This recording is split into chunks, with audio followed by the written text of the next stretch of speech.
In a quiet suburban neighborhood, amid a row of identical storage units, one unit stood out. Inside, with tools and gadgets strewn about, worked a man named Michael. He was a curious blend of a scientist and devout Christian, someone who had spent countless nights bent over blueprints and scrapped electronic parts, like two 50,000-volt transformers borrowed from an abandoned substation down the street. His most ambitious project yet? A homemade time machine. Michael's interest in history had always been more about the human stories than the dates and events themselves. One figure fascinated him most of all: Jesus of Nazareth. He wondered if Jesus, in his divine wisdom, knew anything about him. Michael, a humble tinkerer, centuries apart. As Michael tightened the final bolt of his time machine, a soft hum filled the storage unit. The machine was an unassuming contraption, a blend of steampunk aesthetics and futuristic technology. Lights danced across its surface, forming a mesmerizing pattern. Taking a deep breath, Michael adjusted the settings to his desired time and place: Judea, around the year 30 CE. With a final press of a button, the world around him blurred and twisted, transforming into a kaleidoscope of colors and sounds.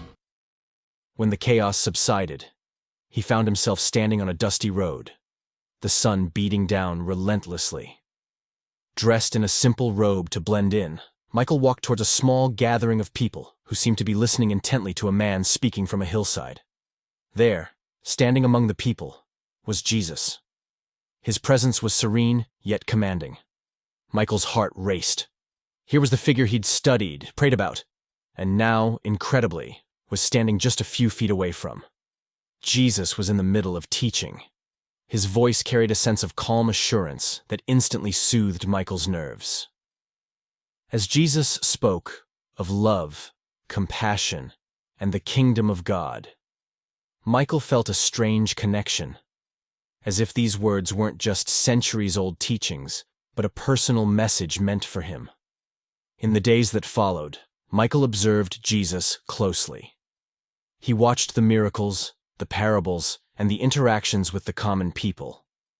The more he saw, the more deeply he felt a part of something larger than himself. Then, one evening, while Michael was lost in thoughts near a quiet part of the town, he heard footsteps approaching. It was Jesus, his eyes reflecting the twilight sky. Without a word, Jesus sat down beside Michael. "You have traveled far, my friend," Jesus said softly, gazing at the tools Michael had almost forgotten were in his possession. Shocked, Michael stammered, You know who I am?" Jesus smiled gently. "I know the journey of every soul and the thirst for truth that brings them to me." Tears welled up in Michael's eyes. "I wanted to know if I am known by you, and if what I do matters." Jesus placed a comforting hand on Michael's shoulder. "Every act of love, every moment of kindness ripples through time and space. What you do, Michael, shapes not only your life, but the lives of those around you." Time seemed to stand still as Michael absorbed these words. In this brief encounter, all his questions seemed answered, his purpose defined. When he finally mustered the courage to look up, Jesus was gone, vanished into the quiet night. The next day, Michael knew it was time to return to his own time. Back in the storage unit, he found himself filled with newfound peace and a sense of purpose. The time machine, now silent, stood as a testament to his incredible journey. Years later, Michael often recounted his story. Whether people believed him or not didn't matter. He had learned that what truly mattered was the love and compassion he carried within him and shared with the world, an eternal truth told by the Son of God. And so, the tale of Michael and his homemade time machine became not just a story of invention and adventure, but a timeless lesson on the power of love and the everlasting impact of our actions.